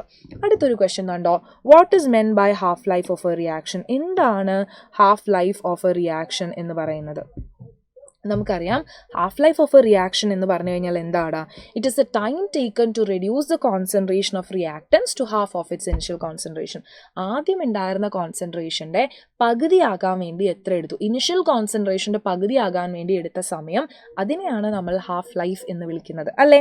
അടുത്ത ക്വസ്റ്റ്യൻ നോക്കിക്കേ, a first order reaction is found to have a rate constant. First order റിയാക്ഷൻ്റെ റേറ്റ് കോൺസ്റ്റന്റ് വന്നിട്ടുണ്ട്. ഹാഫ് ലൈഫ് കണ്ടുപിടിക്കാം. നമ്മൾ ഇപ്പം തന്നെ ഡിറൈവ് ചെയ്തേ ഉള്ളൂ അല്ലേ? T half is equal to 0.693 divided by K ആണ്. കെയുടെ വാല്യൂ നമുക്ക് തന്നിട്ടുണ്ട് 0.693 ഡിവൈഡഡ് ബൈ 5.5 ഇൻറ്റു 10⁻⁻24 ചെയ്ത് കഴിഞ്ഞാൽ നിങ്ങൾക്ക് T half കിട്ടും. അതിന് കിട്ടുന്ന ആൻസർ അല്ലെ എത്ര സെക്കൻഡ്സിലാണ്? അതാണ് T halfന്റെ വാല്യൂ എന്ന് പറയുന്നത്. ഒരു കൺഫ്യൂഷനും ഇല്ല. ജസ്റ്റ് എന്ത് ചെയ്താൽ മതി? കാൽക്കുലേറ്ററിൽ ഡയറക്ട്ലി സബ്സ്റ്റിറ്റ്യൂട്ട് ചെയ്ത് കൊടുത്താൽ മാത്രം മതി അല്ലേ? നമുക്ക് ആൻസർ കിട്ടും. 1.26 ഇൻറ്റു 10⁻23 എന്ന് പറഞ്ഞിട്ട് നമുക്ക് എന്ത് കിട്ടി? ആൻസർ കിട്ടി. സിമ്പിൾ ക്വസ്റ്റ്യൻ ആണ് അല്ലേ? ആണ്. ഇനി നോക്കാം, അടുത്ത ഇമ്പോർട്ടൻറ്റ് ക്വസ്റ്റ്യൻ ആണ്, what are pseudo first order reactions? Write Arrhenius equation. എന്താണ് സ്യൂഡോ ഫസ്റ്റ് ഓർഡർ റിയാക്ഷൻസ് എന്ന് പറഞ്ഞു കഴിഞ്ഞാൽ? സ്യൂഡോ ഓർഡർ റിയാക്ഷൻസ് എന്ന് പറഞ്ഞാൽ നമുക്ക് തോന്നും അത് ഹയർ ഓർഡർ ആണ് എന്ന്, പക്ഷെ അത് ലോവർ ഓർഡർ കൈനറ്റിക്സ് ആയിരിക്കും ഫോളോ ചെയ്യുന്നത്. അപ്പോൾ സ്യൂഡോ ഫസ്റ്റ് ഓർഡർ റിയാക്ഷൻസ് എന്ന് പറഞ്ഞാൽ reactions which appear to be higher order but it follows first order kinetics. അങ്ങനെയുള്ള റിയാക്ഷൻസിനെയാണ് നമ്മൾ സ്യൂഡോ ഫസ്റ്റ് ഓർഡർ റിയാക്ഷൻസ് എന്ന് വിളിക്കുന്നത്. സ്യൂഡോ ഫസ്റ്റ് ഓർഡർ റിയാക്ഷൻസിന്റെ എക്സാമ്പിളും കൂടെ ഒന്ന് നോക്കാം. ആസിഡ് ഹൈഡ്രോളിസ് ഓഫ് എസ്റ്ററും ഇൻവേർഷൻ ഓഫ് കെയിൻ ഷുഗറും ആണ് നമ്മൾ ടെക്സ്റ്റ് ബുക്കിൽ പഠിക്കുന്ന 2 examples. Very very very important ആണ്, വളരെ അധികം ഇമ്പോർട്ടൻ്റ് ആണ്. ഈ 2 എക്സാമ്പിൾസ് പഠിച്ചു വെക്കണം. അപ്പോൾ സ്യൂഡോ ഓർഡർ റിയാക്ഷൻസിന്റെ ഡെഫിനിഷൻ പഠിക്കുക. ഹയർ ഓർഡർ ആണെന്ന് തോന്നും, പക്ഷെ എന്താണ്? Which follows lower order kinetics. ഇവിടെ first order pseudo first order reactions എന്ന് ചോദിച്ചതുകൊണ്ട് തന്നെ reactions which appear to be higher order but which follows first order kinetics is known as pseudo first order reaction എന്ന് പറഞ്ഞിട്ട് തന്നെ എന്ത് ചെയ്യുക? Definition എഴുതാം. ഇനി അറീനിയസ് ഇക്വേഷൻ എഴുതി കൊടുക്കുക. അറീനിയസ് ഇക്വേഷൻ നമുക്കറിയാം K is equal to AE⁻ എന്നുള്ളതാണ് അറീനിയസ് ഇക്വേഷൻ. അറീനിയസ് ഇക്വേഷൻ എഴുതൂ എന്ന് പറഞ്ഞ ചോദ്യം വന്നാൽ വെറുതെ എഴുതി കൊടുത്താൽ മാത്രം പോരാ. K എന്താണ്? A എന്താണ്? A എന്ന് പറഞ്ഞാൽ എന്താ? പ്രീ എക്സ്പോണൻഷ്യൽ ഫാക്ടർ ആണ് എ എന്ന് പറയുന്നത്, അല്ലെങ്കിൽ ഫ്രീക്വൻസി ഫാക്ടർ ആണ്. ഇ എ എന്ന് പറയുന്നത് ആക്ടിവേഷൻ എനർജിയാണ്. ടി ടെമ്പറേച്ചർ ആണ്. അതുപോലെ തന്നെ എന്താണ്? ഓരോ ടേമുകളും എന്താണ് എന്ന് നിങ്ങൾ ഡിഫൈൻ ചെയ്ത് കൊടുക്കണം. കണ്ടോ, E⁻⁻ നമ്മൾ ബോൾസ്മാൻസ് ഫാക്ടർ എന്നൊക്കെ വിളിക്കുന്നുണ്ട് എന്നുള്ള രീതിയിൽ ഓരോ ടേം ഡിഫൈൻ ചെയ്തിട്ടായിരിക്കണം. ഏത് ഇക്വേഷൻ എഴുതൂ എന്ന് പറഞ്ഞാലും അതിലുള്ള ഓരോ ടേമുകൾ K is equal to AE⁻⁻ എന്ന് പറഞ്ഞാൽ K റേറ്റ് കോൺസ്റ്റന്റ് ആണ്. എ എന്ന് പറയുന്നത് പ്രീ എക്സ്പോണൻഷ്യൽ ഫാക്ടർ ആണ്, അല്ലെങ്കിൽ ഫ്രീക്വൻസി ഫാക്ടർ ആണ്. ഇ എ എന്ന് പറയുന്നത് ആക്ടിവേഷൻ എനർജിയാണ്. ആർ എന്ന് പറയുന്നത് യൂണിവേഴ്സൽ ഗ്യാസ് കോൺസ്റ്റന്റ് ആണ്. ടി ടെമ്പറേച്ചർ ആണ് എന്ന് എഴുതി കൊടുത്താലാണ് ആ ക്വസ്റ്റ്യന് 1 മാർക്ക് വീഴുള്ളൂ. വെറുതെ ഇക്വേഷൻ എഴുതി എന്ന് പറഞ്ഞിട്ട് കാര്യമില്ല. ഓക്കെ, ആ ഒരു ഇക്വേഷനിലുള്ള ആളുകൾ ആരൊക്കെയാണ് എന്ന് എന്ത് ചെയ്യണം? ഡിഫൈൻ ചെയ്ത് എഴുതി വെക്കണം. എന്നാലാണ് ഫുൾ മാർക്ക് അതിന് വീഴുള്ളൂ. ശ്രദ്ധിക്കണം. ഇനി അടുത്തൊരു ചോദ്യം നമുക്ക് നോക്കാം. ഫൈനൽ ക്വസ്റ്റ്യൻ ആണ്, difference between order and molecularity. Okay, അടുത്ത ചോദ്യം നോക്കിക്കേ, the order of a reaction whose rate is independent of concentration. കോൺസെൻട്രേഷന് ഇൻഡിപെൻഡന്റ് ആയിട്ടുള്ളത് ഏതാടാ? ഫസ്റ്റ് ഓർഡർ ആണ് അല്ലേ? ഫസ്റ്റ് ഓർഡർ റിയാക്ഷൻ ആണ് കോൺസെൻട്രേഷന് ഇൻഡിപെൻഡന്റ് ആയിട്ടുള്ളത്. ഓർത്ത് ഇരിക്കുക. ഓക്കെ, നമുക്ക് നോക്കാം ഓർഡറും മോളിക്കുലാരിറ്റിയും തമ്മിലുള്ള ഡിഫറൻസ് നോക്കിയിട്ട് നമുക്ക് അടുത്ത ചാപ്റ്ററിലേക്ക് പോവാം. ഓർഡറും മോളിക്കുലാരിറ്റിയും തമ്മിലുള്ള ഡിഫറൻസ് നോക്കുന്ന സമയത്ത് നമുക്കറിയാം മോളിക്കുലാരിറ്റി എന്ന് പറഞ്ഞു കഴിഞ്ഞാൽ നമ്പർ ഓഫ് റിയാക്ടിങ് സ്പീഷീസ് ആണ്. ഓർഡർ എന്ന് പറയുന്നത് എന്താണ്? റേറ്റ് ഇക്വേഷനിൽ നമ്മൾ കോൺസെൻട്രേഷൻ ടേംസിൻ്റെ പവറിൻ്റെ സമ്മാണ് അല്ലേ? അതൊക്കെ നമുക്കറിയാം. മോളിക്കുലാരിറ്റി എന്ന് പറയുന്നത് ഒരു തിയററ്റിക്കൽ കോൺസെപ്റ്റ് ആണ്. ഓർഡർ എന്ന് പറയുന്നത് എക്സ്പെരിമെൻ്റലി ഡിറ്റർമിൻ ചെയ്യുന്നതാണ്. മോളിക്കുലാരിറ്റിക്ക് ഇൻറ്റിജർ വാല്യൂസ് മാത്രമേ പാടുള്ളൂ. മോളിക്കുലാരിറ്റി 0 ആവാൻ പാടില്ല, ഫ്രാക്ഷൻ ആവാൻ പാടില്ല. പക്ഷേ ഓർഡറിന് എന്ത് പറ്റും? 0 ആവാം, ഫ്രാക്ഷൻ ആവാം, ഇൻറ്റിജർ വാല്യൂസ് ആവാം അല്ലേ? ഓർഡർ 0 ആവാനായിട്ട് പറ്റും, മോളിക്കുലാരിറ്റി 0 ആവാൻ പറ്റില്ല. ഇനി മോളിക്കുലാരിറ്റി എന്ന് പറയുന്നത് എലിമെൻ്ററി റിയാക്ഷൻസിൻ്റെ മാത്രം പ്രത്യേകതയാണ്. കോംപ്ലക്സ് റിയാക്ഷൻസിന് നമുക്ക് മോളിക്കുലാരിറ്റി പറയാൻ പറ്റില്ല. പക്ഷേ ഓർഡർ എങ്ങനെയാണ്? എലിമെൻ്ററിക്കും കോംപ്ലക്സ് റിയാക്ഷൻസിനും പറയാനായിട്ട് പറ്റും. അപ്പോൾ ഇത്രയും കാര്യങ്ങൾ എന്ത് ചെയ്യണം? മോളിക്കുലാരിറ്റിനെയും ഓർഡറിനെയും വെച്ച് പറയുമ്പോൾ നിങ്ങൾ എന്ത് ചെയ്യണം? എഴുതി കൊടുക്കണം. ഓക്കെ, ഇത്രയും കാര്യങ്ങൾ എന്താണെങ്കിലും ഷുവർ ആയിട്ട് എഴുതി കൊടുക്കണം. ഇനി നമുക്ക് അടുത്ത നമ്മളുടെ ചാപ്റ്ററിലേക്ക് പോവാം. D and F block elements. D and F block എലമെൻറ്റ്സിലേക്ക് വരുന്ന സമയത്ത് പ്രോപ്പർട്ടീസ് ഓഫ് ഡി ബ്ലോക്ക് എലമെൻറ്റ്സിൽ നിന്ന് ഒരുപാട് ചോദ്യങ്ങൾ വരും. അതേപോലെ ഡി ബ്ലോക്ക് എലമെൻറ്റ്സിൻ്റെ കോമ്പൗണ്ട്സും അവരുടെ പ്രിപ്പറേഷനിൽ നിന്നും എന്ത് ചെയ്യും? എപ്പോഴും ചോദ്യങ്ങൾ ചോദിക്കാറുണ്ട്. 2 കോമ്പൗണ്ട്സ് ഉണ്ട്, അവരുടെ പ്രിപ്പറേഷൻ എപ്പോഴും ചോദിക്കും. അത് നിങ്ങൾ എന്താണെങ്കിലും എന്ത് ചെയ്യണം? പഠിച്ചിരിക്കണം. അപ്പോൾ ഇവിടെ നമുക്ക് ചോദ്യം നോക്കുകയാണെങ്കിൽ the transition element present in bronze. ബ്രോൺസിലുള്ള ട്രാൻസിഷൻ എലമെൻറ്റ്. അപ്പം നമുക്കറിയാം ബ്രോൺസ് ഉണ്ടാക്കിയിരിക്കുന്നത് ആരെയൊക്കെ വെച്ചാണ്? കോപ്പറിനെയും ടിന്നിനെയും വെച്ചിട്ടാണ്. ഓക്കെ, അപ്പോൾ ബ്രോൺസിലുള്ള ട്രാൻസിഷൻ എലമെൻ്റ് ആരാണ്? നമ്മുടെ കോപ്പർ ചേട്ടനാണ്. കോപ്പറാണ് ബ്രോൺസിലുള്ള ട്രാൻസിഷൻ എലമെൻറ്റ് എന്ന് പറയുന്നത്. ഓക്കെ, ഓർത്തിരിക്കുക. ഇനി നോക്കുക, scandium is a transition element but zinc is not. Scandium ഒരു ട്രാൻസിഷൻ എലമെൻ്റ് ആണ്, പക്ഷെ സിങ്ക് അല്ല. അപ്പം ഒരാൾ ട്രാൻസിഷൻ എലമെൻ്റ് ആണ്, മറ്റേ ആൾ അല്ല എന്ന് പറയുമ്പം അതിൻ്റെ മീനിങ് നമുക്കറിയാം. സിങ്ക്, കാഡ്മിയം, മെർക്കുറി ഇവർ 3 പേരുമാണ് ട്രാൻസിഷൻ എലമെൻ്റ് അല്ലാത്തത്. അതിൻ്റെ റീസൺ എന്താണ്? അവർക്ക് അവരുടെ ഗ്രൗണ്ട് സ്റ്റേറ്റിലും അവരുടെ ഓക്സിഡേഷൻ സ്റ്റേറ്റിലും എന്താണ്? കംപ്ലീറ്റ്ലി ഫിൽഡ് ആയിട്ടുള്ള ഡി ഓർബിറ്റലുകളുണ്ട്. അപ്പോൾ സ്കാൻഡിയം എടുക്കുകയാണെങ്കിൽ എന്താണ്? സ്കാൻഡിയത്തിന് അതിനെന്താണ്? ഇൻകംപ്ലീറ്റ്ലി ഫിൽഡ് ആയിട്ടുള്ള ഡി ഓർബിറ്റലാണ്. പക്ഷെ zinc atom has completely filled d orbitals in its ground state as well as in its common oxidation state. Hence, it is not regarded as a transition element, while in case of scandium endana, it has got incompletely filled d orbital. ഓർത്ത് വെക്കുക കേട്ടോ. എന്ത് question ഇങ്ങനെ ചോദിച്ചാലും ഇന്നയാൾ transition element ആണ്, മറ്റേ ആളല്ല എന്ന് പറയുമ്പോൾ എന്താണ്? ഈ ഒരു ഡെഫിനേഷനാണ് നിങ്ങൾ എഴുതി കൊടുക്കേണ്ടത്. ഇനി അടുത്തത് നോക്കുക, transition elements exhibit high enthalpies of atomisation. ഇവരുടെ എൻതാൽപ്പി ഓഫ് അറ്റമൈസേഷൻ വളരെ കൂടുതലാണ്. എന്താണ് എൻതാൽപ്പി ഓഫ് അറ്റമൈസേഷൻ എന്നറിയോ? ആറ്റമായിട്ട് മാറ്റാൻ നമ്മൾ കൊടുക്കേണ്ട എനർജി. അപ്പോൾ ഇവനെ ആറ്റമാക്കി മാറ്റാൻ നമ്മൾ ഹയർ എനർജി കൊടുക്കണം എന്നാണ് പറയണത്. അപ്പോൾ അത് എന്തുകൊണ്ടാണെന്ന് ചോദിച്ചാൽ ട്രാൻസിഷൻ മെറ്റലുകൾക്ക് ഒരുപാട് അൺപെയർഡ് ഇലക്ട്രോൺസ് ഉണ്ട്. നോക്കുക, due to the presence of large number of unpaired electrons. ഇവരുടെ അൺപെയർഡ് ഇലക്ട്രോൺസ് എങ്ങനെയാണ്? വളരെയധികം കൂടുതലാണ്. അപ്പോൾ എന്ത് പറ്റും? ഇവരുടെ ഇൻ്റർ അറ്റോമിക് ഇൻറ്ററാക്ഷൻസ് കൂടും. അൺപെയർഡ് ഇലക്ട്രോൺസ് കൂടുമ്പം അവരുടെ എന്താണ്? നല്ല രീതിയിൽ അവർക്ക് അറ്റോമിക് ഇൻറ്ററാക്ഷൻസ് ഉണ്ടാവും. അതുകൊണ്ട് ഇവർക്ക് നല്ല സ്ട്രോങ്ങർ ബോണ്ടിങ് ഉണ്ടാവും. അപ്പോൾ നല്ല സ്ട്രോങ് ബോണ്ടിങ്ങിൽ ഇരിക്കുന്ന ഇവരെ തമ്മിൽ പൊട്ടിച്ച് ആറ്റം ആക്കണമെങ്കിൽ ഞാൻ ഒരുപാട് എനർജി കൊടുക്കണം. അതുകൊണ്ടാണ് നമ്മൾ പറയുന്നത് ഹൈ എൻതാൽപ്പി ഓഫ് അറ്റമൈസേഷൻ ഉണ്ട് എന്ന് പറയുന്നത്. ഇനി നോക്കുക, അടുത്തത് എന്താ? Mn3+ shows oxidising property. ഒരാൾ ഓക്സിഡൈസിങ് പ്രോപ്പർട്ടി കാണിക്കണു എന്ന് പറഞ്ഞാൽ നിങ്ങൾ ഇവിടെ ആലോചിച്ച് വെക്കേണ്ടത് അവൻ ഓക്സിഡൈസിങ് പ്രോപ്പർട്ടി കാണിക്കണു. അതായത് Mn3+ Mn2+ ആവണു എന്നാണ് നിങ്ങൾ ആലോചിച്ച് വെക്കേണ്ടത്. ഓക്സിഡൈസിങ് പ്രോപ്പർട്ടി എന്ന് പറഞ്ഞു കഴിഞ്ഞാൽ അവൻ എങ്ങനെയാണ്? ഒരാൾ ഓക്സിഡൈസിങ് ഏജൻ്റ് ആണ് എന്നാണ് പറയുന്നത് അല്ലേ? ഓക്സിഡൈസിങ് പ്രോപ്പർട്ടി എന്ന് പറഞ്ഞാൽ ഓക്സിഡൈസിങ് ഏജൻ്റ് ആണ്. അപ്പോൾ അവന് സ്വയം നടക്കുന്നത് റിഡക്ഷൻ ആണ്. ആ ഒരു ട്രിക്കാണ് ഇവിടെ നമുക്ക് ഓർത്തിരിക്കാൻ പറ്റാം. ഒരാൾ ബെറ്റർ ഓക്സിഡൈസിങ് പ്രോപ്പർട്ടി കാണിക്കണു എന്ന് പറഞ്ഞ് എക്സ്പ്ലെയിൻ ചെയ്യാൻ പറഞ്ഞാൽ നിങ്ങൾ ആലോചിക്കാം, അവൻ ഓക്സിഡൈസിങ് പ്രോപ്പർട്ടി കാണിക്കണു, അവനൊരു ഓക്സിഡൈസിങ് ഏജൻ്റ് ആണെങ്കിൽ അവന് സ്വന്തം നടക്കുന്നത് റിഡക്ഷൻ ആണ്. അപ്പോൾ Mn3+ നിന്ന് Mn2+ ആയിട്ട് മാറുന്നു. അപ്പോൾ ഇനി നമുക്ക് എന്ത് ചെയ്യാം? മാംഗനീസിൻ്റെ ഇലക്ട്രോണിക് കോൺഫിഗറേഷൻ എഴുതി നോക്കാം. മാംഗനീസ് അറ്റോമിക് നമ്പർ 24 ആണ്.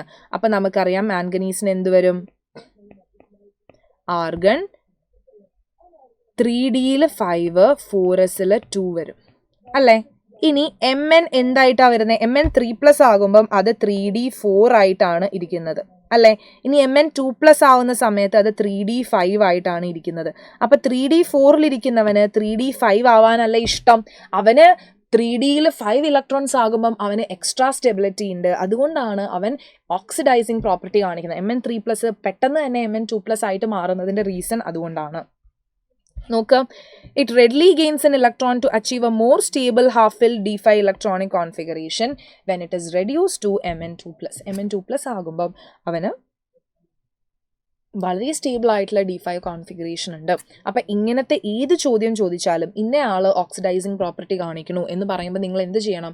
അതിൻ്റെ ഇലക്ട്രോണിക് കോൺഫിഗറേഷൻ എഴുതി നോക്കണം. അപ്പം ഒരാൾ ഓക്സിഡൈസിങ് പ്രോപ്പർട്ടി കാണിക്കണു എന്ന് പറയുമ്പോൾ നമുക്കറിയാം അവൻ ഒറ്റയ്ക്ക് റിഡക്ഷനാണ് നടക്കുന്നത്. അപ്പം 3+ നിന്ന് അവൻ 2+ ആയിട്ട് റെഡ്യൂസ് ചെയ്തു, അല്ലേ? ഇനി ഇതേപോലെ തന്നെ നമ്മൾ പറയുമായിരുന്നു, ഇപ്പം Mn കേസിൽ തന്നെ അല്ല, വേറൊരു ആളെ എടുത്തു എന്ന് വിചാരിക്കും. ഇപ്പം ഇത് ഓക്സിഡൈസിങ്ങിന് പകരം റെഡ്യൂസിങ് പ്രോപ്പർട്ടി കാണിക്കണു എന്ന് പറഞ്ഞാൽ നമ്മളിവിടെ എഴുതേണ്ട എങ്ങനെയായിരിക്കും? അവൻ അവന് ഓക്സിഡേഷൻ ആണ് സംഭവിക്കുന്നത്. ഓക്സിഡേഷൻ നമ്പർ കൂട്ടിയാണ് എഴുതേണ്ടത്. പൊതുവെ എപ്പോഴും ചോദിക്കാറുള്ളത് Mn ക്വസ്റ്റൻ ആണ്. അപ്പോൾ നിങ്ങൾ കൺഫ്യൂസ്ഡ് ആവേണ്ട, Mn കാര്യം പഠിച്ചു വെക്കാം കേട്ടോ. Okay, set. അങ്ങനെയാണെങ്കിൽ നമുക്ക് അടുത്തതായിട്ട് ഈ ഒരു ചാപ്റ്ററിൽ നിന്ന് ചോദിക്കുന്നതാണ് ലന്തനോയിഡ് കോൺട്രാക്ഷൻ. വളരെയധികം തവണ ഫ്രീക്വൻ്റ്ലി ചോദിക്കുന്നതാണ് ലന്തനോയിഡ് കോൺട്രാക്ഷൻ, അതിൻ്റെ കോൺസിക്വൻസസ്. ഓക്കെ, അപ്പോൾ ലന്തനോയിഡ് കോൺട്രാക്ഷൻ എന്ന് പറഞ്ഞ ഒന്നുമില്ല. ലന്തനോയിഡ്സിൻ്റെ എന്താണ്? Steady decrease in the size of the lanthanoids ആണ്. അറ്റോമിക് നമ്പർ കൂടുന്നതിനനുസരിച്ച് ലന്തനോയിഡ്സിൻ്റെ സൈസ് എങ്ങനെയാണ്? കുറഞ്ഞു വരികയാണ്, അല്ലേ? ലന്തനോയിഡ്സിൻ്റെ സൈസിൻ്റെ സ്റ്റഡി ഡിക്രീസിനെയാണ് നമ്മൾ എന്ത് വിളിക്കുന്നത്? ലന്തനോയിഡ് കോൺട്രാക്ഷൻ എന്ന് വിളിക്കുന്നത്, അല്ലേ? അതെ. അപ്പം അതിൻ്റെ റീസൺ എന്താണ് എന്ന് ചോദിച്ചു കഴിഞ്ഞാൽ എന്താണ്? Imperfect shielding of f electron. F ഇലക്ട്രോണിൻ്റെ ഇംപെർഫെക്റ്റ് ഷീൽഡിംഗ് ആണ് ലന്തനോയിഡ് കോൺട്രാക്ഷൻ്റെ reason. Imperfect shielding of f electron ആണ് ലന്തനോയിഡ് കോൺട്രാക്ഷൻ്റെ റീസൺ എന്ന് പറയുന്നത്. ഇനി അതിൻ്റെ കോൺസിക്വൻസസ് 3 ഉണ്ട്. അതേപോലെ തന്നെ പഠിക്കണം. എന്താണ്? നമ്മുടെ തേർഡ് സീരീസിൻ്റെയും സെക്കൻഡ് സീരീസിൻ്റെയും കേട്ടോ, തേർഡ് ട്രാൻസിഷൻ സീരീസിൻ്റെയും സെക്കൻഡ് സീരീസിൻ്റെയും റേഡിയായി സിമിലർ ആവുകയാണ്, ഐഡൻറ്റിക്കൽ റേഡിയായി ആയിട്ട് മാറുകയാണ്. അതിന് എക്സാമ്പിൾ ആയിട്ടാണ് നമ്മൾ സിർക്കോണിയത്തിൻ്റെയും ഹാഫ്നിയത്തിൻ്റെയും റേഡിയം പറയുന്നത്. രണ്ടുപേരുടെ എന്താണ്? സിമിലർ ഐഡൻറ്റിക്കൽ റേഡിയായി വരുന്നു. It is due to lanthanoid contraction. അതുകൊണ്ട് തന്നെ എന്ത് ചെയ്യാൻ പറ്റും? നമുക്ക് അവരുടെ സെപ്പറേഷനിൽ ഡിഫിക്കൽട്ടി ഫേസ് ചെയ്യുന്നുണ്ട്. ഇനി എന്താണ്? ബേസിക് ക്യാരക്ടർ ഓഫ് ഹൈഡ്രോക്സൈഡ്സും ഡിക്രീസ് ചെയ്യുന്നുണ്ട് ലന്തനോയിഡ് കോൺട്രാക്ഷൻ കാരണം. ഹൈഡ്രോക്സൈഡ്സിന്റെ ബേസിക് സ്ട്രെങ്ത് ഡിക്രീസ് ചെയ്യുന്നുണ്ട്. 3 കോൺസിക്വൻസസ് അങ്ങനെ തന്നെ എഴുതി കൊടുക്കാം. നോക്കുക, what are alloys name any one alloy which contains a lanthanoid element. അപ്പം എന്താണ് അലോയ്സ് എന്നാണ് ചോദിക്കുന്നത്. അപ്പം അലോയ്സ് എന്ന് പറഞ്ഞു കഴിഞ്ഞാൽ നമുക്കറിയാം സോളിഡ് സൊല്യൂഷൻസ് ആണ്. അലോയ്സ് എന്ന് പറഞ്ഞാൽ സോളിഡ് സൊല്യൂഷൻസ് ആണ്. ഇനി ലന്തനോയിഡ് എലമെന്റ് കാണുന്ന ഒരു അലോയ് എന്ന് പറയുന്നത് നമുക്കറിയാം വളരെ ഫേമസ് ആയിട്ടുള്ള നമ്മുടെ മിഷ് മെറ്റലിനെ പറ്റി എപ്പോഴും ചോദിക്കും.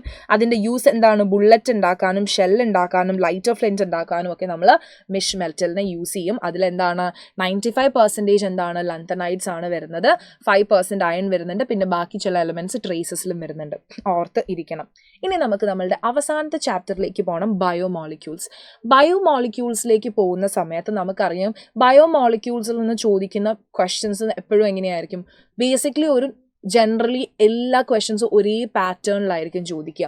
അതായത് ഡീനേച്ചറേഷൻ ഓഫ് പ്രോട്ടീന്, അല്ലെങ്കിൽ എന്താണ് കാർബോഹൈഡ്രേറ്റ്സിൻ്റെ ഡിഫറെൻറ്റ് ക്ലാസിഫിക്കേഷൻ, പ്രോട്ടീനിൻ്റെ ക്ലാസിഫിക്കേഷൻ, അങ്ങനെയൊക്കെയാണ്. അപ്പോൾ വളരെ ബേസിക് സിമ്പിൾ ആയിട്ടുള്ള ഒരു ചാപ്റ്ററാണ്. നമുക്ക് വലിയ കൺഫ്യൂഷൻ ഒന്നും ഇല്ലാത്തൊരു ചാപ്റ്ററാണ് ബയോമോളിക്യൂൾസ് എന്ന് പറയുന്നത്. അപ്പോൾ ഇവിടെ നോക്കിക്കേ, ഈ ഒരു ക്വസ്റ്റ്യൻ നിങ്ങൾ ആലോചിച്ച് വയ്ക്കുക. ഇത്തവണ വന്നതാണ്, അതുകൊണ്ട് ഇതിൽ നിന്ന് എന്ത് ചെയ്യാം? ഇനിയും ചോദ്യങ്ങൾ ചോദിക്കാം. Zwitter ion of amino acid. Zwitter ion എന്ന് പറഞ്ഞാൽ ഒന്നുമില്ല, ശ്രദ്ധിച്ചിരിക്കുക. ഇവിടെ നോക്കിക്കേ, NH2 CH2 COOH എന്നാണ്, അല്ലേ? ഇവൻ്റെ സ്വിറ്റർ അയൺ നമ്മൾ എഴുതാൻ നേരത്ത് നമ്മൾ എന്താണ് ചെയ്യുന്നതെന്ന് വെച്ചാൽ, ഈ COOH ഇല്ലേ, ഇവൻ എന്താ? അസിഡിക് ഗ്രൂപ്പാണ്, അല്ലേ? ഇതിൻ്റെ ഈ H ഇവൻ എന്ത് ചെയ്യുന്നറിയോ? ഈ NH2 കൊടുക്കും. അപ്പോൾ ഇതിന് നമ്മുടെ സ്വിറ്റർ അയൺ എഴുതാൻ നേരത്ത് NH3 CH2 COO ഇത് മൈനസ് ആകും, ഇവിടെ ഒരു പ്ലസ് ആകും. ഇവിടെ CO മൈനസ് ആകും, ഇവിടെ എന്ത് ചെയ്യും? ഈ CH3 ഇങ്ങോട്ടേക്ക് വന്ന് ഇവിടെ പ്ലസ് ആവും. അതാണ് അതിൻ്റെ സ്വിറ്റർ അയൺ എന്ന് പറയുന്നത്. അപ്പോൾ നമ്മുടെ സ്വിറ്റർ അയൺ എഴുതാനായിട്ട് ചോദിക്കും. അപ്പോൾ H എന്ത് ചെയ്തു? ഈ H എന്ത് ചെയ്തു? ഇവിടെ NH2 ഒരു H കൊടുത്തു. അങ്ങനെ ഇവൻ NH3 പ്ലസ് ആയി, ഇവിടെ മൈനസ് ആയി. ഇതാണ് സ്വിറ്റർ അയൺ എന്ന് പറയുന്നത്. Okay, set. അടുത്ത നോക്കിക്കേ, classification of carbohydrates on the base of their behaviour on hydrolysis with suitable example. കാർബോഹൈഡ്രേറ്റ്സിന്റെ ക്ലാസിഫിക്കേഷൻ ആണ് നമ്മൾ 3 ആയിട്ട് ക്ലാസിഫൈ ചെയ്യുന്നുണ്ട്: mono, oligo and poly. Poly. Monosaccharides എന്ന് പറഞ്ഞു കഴിഞ്ഞാൽ അവനാണ് ബേസിക് യൂണിറ്റ്. അവനെ നമുക്ക് പിന്നെയും ഫെർദർ ആയിട്ട് ഹൈഡ്രോളൈസ് ചെയ്യാനായിട്ട് പറ്റില്ല. അവനെ പിന്നെയും സിംപ്ലർ യൂണിറ്റ്സ് ആക്കാൻ പറ്റില്ല. Example glucose, fructose and ribose. ഇനി ഒളിഗോസാക്കറൈഡ്സിലേക്ക് വരുമ്പം നമുക്ക് 2 മുതൽ 10 വരെ മോണോസാക്കറൈഡ് യൂണിറ്റ്സ് ആക്കാൻ പറ്റുന്നുണ്ടെങ്കിൽ എന്ത് പറ്റും? ഒളിഗോസാക്കറൈഡ്സ് എന്ന് വിളിക്കും. Sucrose and maltose. ഇനി എന്താണ് വളരെ അധികം മോർ ദൻ 10 എന്താണ് ലാർജ് നമ്പർ ഓഫ് മോണോസാക്കറൈഡ് യൂണിറ്റ്സിനെയാണ് നമുക്ക് തരുന്നതെങ്കിൽ നമുക്ക് അവനെ വിളിക്കാം പോളി എന്ന് വിളിക്കാം അല്ലെ. സ്റ്റാർച്ച്, സെല്ലോസ്, ഗ്ലൈക്കോജൻ ഒക്കെ എങ്ങനെയാണ്? പോളിസാക്കറൈഡ്സ് ആണ്. വളരെ ഈസി ആയിട്ട് നമുക്ക് പറയുന്നതാണ് അല്ലെ. ഇനി നമുക്ക് തിയറി ക്വസ്റ്റ്യൻസ് ആണ്. ബയോമോളിക്യൂൾസ് മൊത്തം തിയറി ആണ് അല്ലെ. സിമ്പിൾ ആയിട്ട് നമുക്ക് സ്കോർ ചെയ്യാൻ പറ്റുന്ന ചാപ്റ്റർ ആണ്. Write the classification of proteins on the base of there molecular shape. അപ്പോൾ നമുക്ക് മോളിക്കുലർ ഷേപ്പ് അനുസരിച്ച് ഫൈബ്രസ് പ്രോട്ടീൻ, അതേപോലെ ഗ്ലോബുലാർ പ്രോട്ടീൻ എന്ന് പറഞ്ഞാണ് നമ്മൾ പ്രോട്ടീൻസിനെ ക്ലാസിഫൈ ചെയ്തിരിക്കുന്നത്. ഫൈബർ ആണെങ്കിൽ ഫൈബർ ലൈക്ക് സ്ട്രക്ചർ ഉണ്ടാവും നമ്മുടെ മുടിയിൽ അല്ലേ. ഫൈബർ ലൈക്ക് ആണ്. മുടി എന്താണ്? കെരറ്റിൻ ആണ് അല്ലേ. കെരറ്റിൻ, മയോസിൻ ഒക്കെ എങ്ങനെയാണ്? നമ്മുടെ ഫൈബ്രസ് പ്രോട്ടീൻസ് ആണ്. ഇനി ഗ്ലോബുലാർ പ്രോട്ടീൻസ് എന്ന് പറയുമ്പോൾ എന്താണ്? അവർക്കൊരു സ്ഫെറിക്കൽ ഷേപ്പ് ഉണ്ടാകും. അവരെങ്ങനെയാണ്? വെള്ളത്തിൽ സോല്യൂബിൾ ആയിരിക്കും. അപ്പോൾ നിങ്ങൾ ആലോചിക്കുക, ഫൈബ്രസ് പ്രോട്ടീൻ നമ്മുടെ മുടി വെള്ളത്തിൽ സോല്യൂബിൾ ആണോ? അല്ല. പക്ഷേ ഗ്ലോബുലാർ പ്രോട്ടീൻസ് വെള്ളത്തിൽ സോല്യൂബിൾ ആയിരിക്കും. Example insulin and albumins. ഇനി അടുത്തത് നോൺ എസെൻഷ്യൽ അമിനോ ആസിഡ്. ഇതിൽ ഏതാണെന്ന് ആലോചിക്കുക. നോൺ എസെൻഷ്യൽ എന്ന് പറയുന്നത് ഗ്ലൈസീൻ ആണ് എന്ന് ഓർത്ത് ഇരിക്കുക കേട്ടോ. ഇനി നോക്കിക്കേ, എൻസൈംസ് എന്താണ്? എൻസൈംസ് എന്ന് പറഞ്ഞാൽ ബയോ കാറ്റലിസ്റ്റ് ആണ്. Enzymes are what? Enzymes are biological catalyst എന്നുള്ള ആ ഒരു വേർഡ് ഓർത്തിരിക്കുക. അതിനാണ് 1 മാർക്ക് വീഴുക. എന്താണ് എൻസൈം എന്ന് ചോദിക്കുമ്പോൾ നിങ്ങൾ ബയോളജിക്കൽ കാറ്റലിസ്റ്റ് എന്ന് എഴുതിയിട്ടുണ്ടോ? 1 മാർക്ക് വീണു. Okay. Which catalyse different reactions taking place in living body. ഇനി നോക്കുക, name the disease caused by deficiency of vitamin E. Vitamin E deficiency കൊണ്ട് വരുന്നതാണ് നൈറ്റ് ബ്ലൈൻഡ്നെസ് അല്ലെങ്കിൽ സെറോഫ്താൽമിയ എന്ന് പറയുന്നത്. ഇനി ഡീനേച്ചറേഷൻ ഓഫ് പ്രോട്ടീനും അതിൻ്റെ എക്സാമ്പിളും പഠിച്ചു വയ്ക്കുക. എന്താണ് ഡീനേച്ചറേഷൻ ഓഫ് പ്രോട്ടീൻ എന്ന് പറഞ്ഞു കഴിഞ്ഞാൽ, പ്രോട്ടീനിൽ pHന്റെ ചേഞ്ച് അല്ലെങ്കിൽ ടെമ്പറേച്ചർ ചേഞ്ചുകൾ വരികയാണെങ്കിൽ പ്രോട്ടീനിന് എന്ത് സംഭവിക്കും? അത് അതിൻ്റെ ബയോളജിക്കൽ ആക്ടിവിറ്റി ലൂസ് ചെയ്യും. ഈ ഒരു പ്രോസസ്സ് അതിൻ്റെ നേച്ചർ മാറും. എന്തൊക്കെ സംഭവിക്കുമ്പോൾ? ഒന്നില്ലെങ്കിൽ ടെമ്പറേച്ചർ അല്ലെങ്കിൽ pHന്റെ ചേഞ്ച് വരുമ്പോൾ അതിനെയാണ് നമ്മൾ ഡീനേച്ചേർഡായി, അവൻ്റെ നേച്ചറെ മാറ്റി എന്ന് പറയുന്നത്. അപ്പോൾ ഇവിടെ നോക്കുക, ഇതിൽ എക്സാമ്പിൾ എന്ന് പറഞ്ഞാൽ നമ്മൾ എഗ്ഗ് ബോയിൽ ചെയ്യില്ലേ? അപ്പോൾ അതിൽ ആ എഗ് വൈറ്റ് നിങ്ങൾ ശ്രദ്ധിച്ചിട്ടുണ്ടോ? ആദ്യം ഇങ്ങനെ ട്രാൻസ്പെറൻ്റ് ആയിട്ടിരിക്കുന്ന എഗ് വൈറ്റ് ആണ് ബോയിൽ ചെയ്ത് കഴിയുമ്പോൾ ആ വെള്ള കളറിൽ മാറുന്നത് അല്ലേ. അപ്പോൾ അതെന്താണ്? ആ എഗ്ഗിൻ്റെ പ്രോട്ടീൻ ഡീനേച്ചേർഡ് ആയതാണ്. പിന്നെ നമ്മൾ പാല് തൈരാവുന്ന സമയത്ത് നടക്കുന്നതും എന്താണ്? ഡീനേച്ചറേഷൻ ഓഫ് പ്രോട്ടീൻ ആണ്. അപ്പോൾ കേർഡ്ലിംഗ് ഓഫ് മിൽക്കും coagulation of egg white on ബോയിലിംഗുമാണ് ഡീനേച്ചറേഷൻ ഓഫ് പ്രോട്ടീൻ്റെ എക്സാമ്പിൾ എന്ന് പറയുന്നത്. അപ്പം ഈ ഒരു 5 ചാപ്റ്ററിൽ നിന്ന് ചോദിക്കുന്ന ഏറ്റവും മോസ്റ്റ് പ്രോബബിലിറ്റി ഉള്ള ചോദ്യങ്ങളൊക്കെ നമ്മൾ ഡിസ്കസ് ചെയ്തു. ഡി ആൻഡ് എഫ് ബ്ലോക്ക് എലിമെൻസിൽ നിന്ന് നിങ്ങൾ എന്ത് പഠിക്കണം? ആ കോമ്പൗണ്ട്സിൻ്റെ പ്രിപ്പറേഷൻ പഠിക്കണം. 2 ഇമ്പോർട്ടൻറ്റ് കോമ്പൗണ്ട്സ് ഉണ്ട്, അവരുടെ പ്രിപ്പറേഷൻ എപ്പോഴും ചോദിക്കുന്നതാണ്. അതും കൂടി പഠിച്ചു വയ്ക്കുക. All the best for your exams.